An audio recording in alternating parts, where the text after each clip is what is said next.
Avez-vous déjà imaginé un week-end romantique se transformer en cauchemar? En 2009, Léon et Amélie choisissent un hôtel à Marseille. Attirés par l'architecture classique et une atmosphère mystérieuse.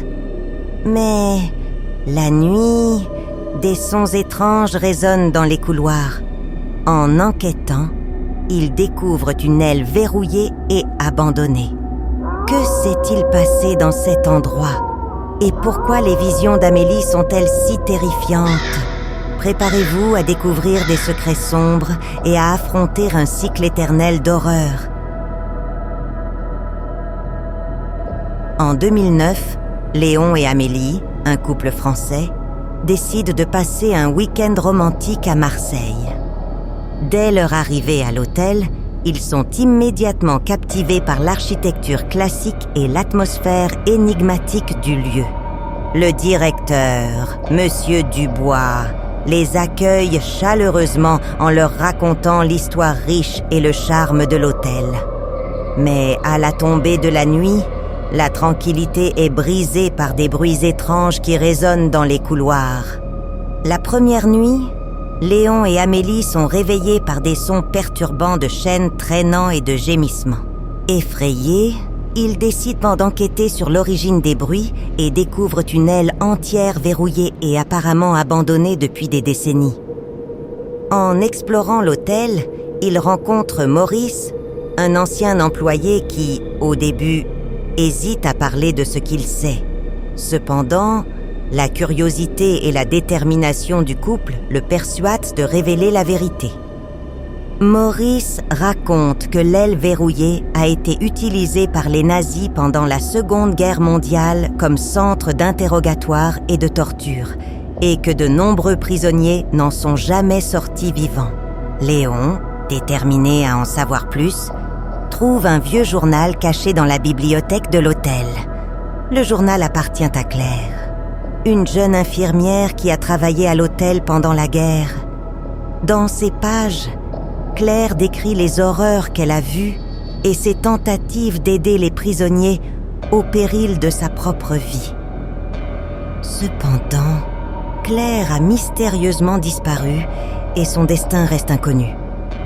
Pendant que Léon lit le journal, Amélie commence à avoir des visions perturbantes d'une figure féminine en vêtements de l'époque de la guerre.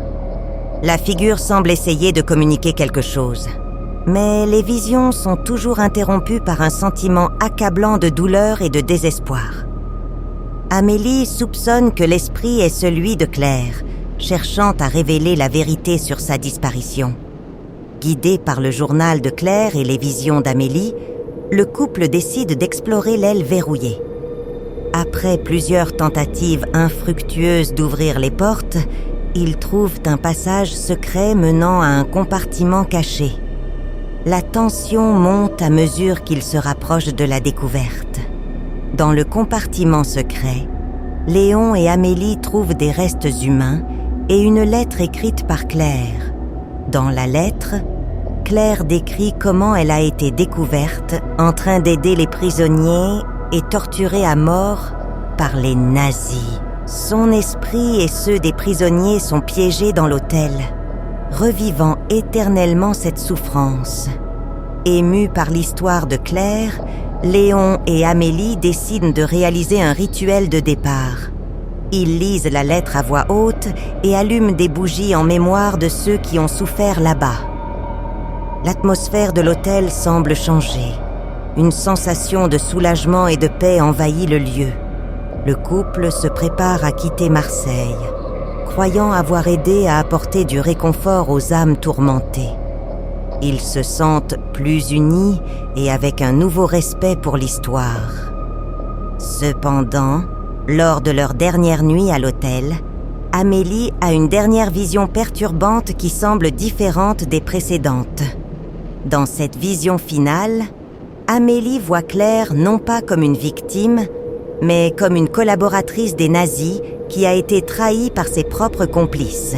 Léon découvre, en enquêtant plus en profondeur, que les sons et les visions sont un cycle de tourments pour ceux qui osent révéler la vérité.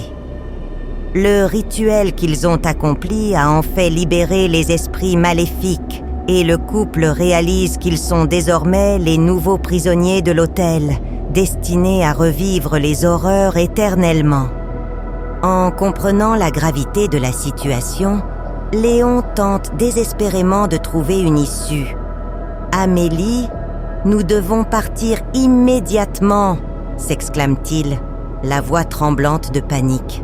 Amélie, en larmes, répond « Mais Léon, et s'il est déjà trop tard? Et si nous sommes destinés à rester ici pour toujours ?» Un sentiment de désespoir les envahit. L'hôtel, qui semblait majestueux, devient une prison sombre et oppressante. Le couple, qui cherchait un week-end romantique, se retrouve piégé dans un cycle d'horreur et d'angoisse, leurs âmes emprisonnées dans le même tourment qu'ils ont libéré. Les jours suivants sont un mélange de peur et de résignation. Chaque bruit, chaque murmure dans les couloirs est un rappel constant du cauchemar dans lequel ils sont piégés. Les visions d'Amélie deviennent plus fréquentes et plus intenses, chacune révélant davantage sur les horreurs commises dans l'hôtel. Dans une de ces visions, Claire apparaît une fois de plus, cette fois avec un sourire maléfique. Vous pensiez pouvoir libérer les âmes? Imbécile! Maintenant, vous faites partie de cet endroit. Vos âmes seront torturées comme les miennes l'ont été. Léon, déterminé à se battre jusqu'au bout, crie « Nous ne céderons pas, Amélie. Nous devons trouver un moyen de mettre fin à cela. Il y a toujours une issue. » Ils continuent à explorer l'hôtel dans l'espoir de trouver quelque chose qui puisse inverser le rituel. Mais chaque découverte les mène plus profondément dans le labyrinthe des horreurs. Ils trouvent plus de restes humains, plus de preuves des tourments passés. Chaque découverte est un coup porté à l'espoir qui leur restait. Finalement, dans un ultime effort désespéré, Léon et Amélie décident de confronter directement Claire. « Tu nous as amenés ici et tu vas nous libérer », exige Léon, affrontant l'esprit avec une détermination renouvelée. Claire rit, un son froid et dépourvu de joie.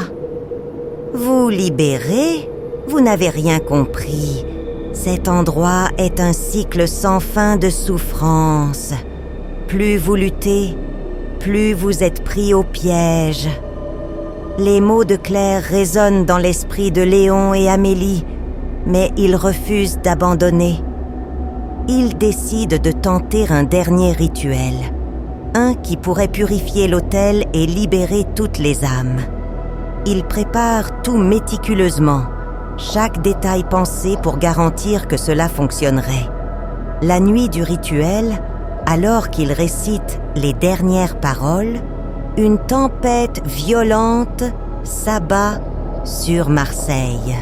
Les éclairs illuminent le ciel et le vent hurle autour de l'hôtel. Lorsqu'ils terminent, un silence de mort tombe sur l'endroit. Pendant un moment, ils pensent avoir réussi. Mais alors, un cri aigu résonne dans les couloirs, suivi de rires macabres. « Essaye. »« Vous avez échoué », murmure la voix de Claire autour d'eux. « Maintenant, vous faites partie de l'hôtel pour toujours. » Léon et Amélie, épuisés et vaincus, réalisent que leur destin est scellé. L'hôtel, avec son histoire sombre et ses âmes torturées, a de nouveaux prisonniers. Et ainsi, le cycle continue, avec de nouveaux visiteurs inconscients arrivant, attirés par le charme et le mystère de l'hôtel, seulement pour découvrir, trop tard, la terreur qui les attend dans l'ombre. Et Marseille, avec sa beauté et son histoire, cache en son cœur un sombre secret. Un hôtel où le passé ne meurt jamais et où la terreur est éternelle.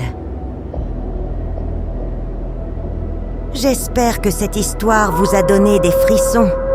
Si c'est le cas, abonnez-vous à la chaîne L'Antre de la Peur pour ne rater aucun conte de terreur. Nous publions de nouvelles vidéos tous les jours. Alors, cliquez sur le bouton d'abonnement et activez les notifications pour être le premier à regarder. Et si vous voulez plus de terreur tout de suite, ne manquez pas notre dernière vidéo.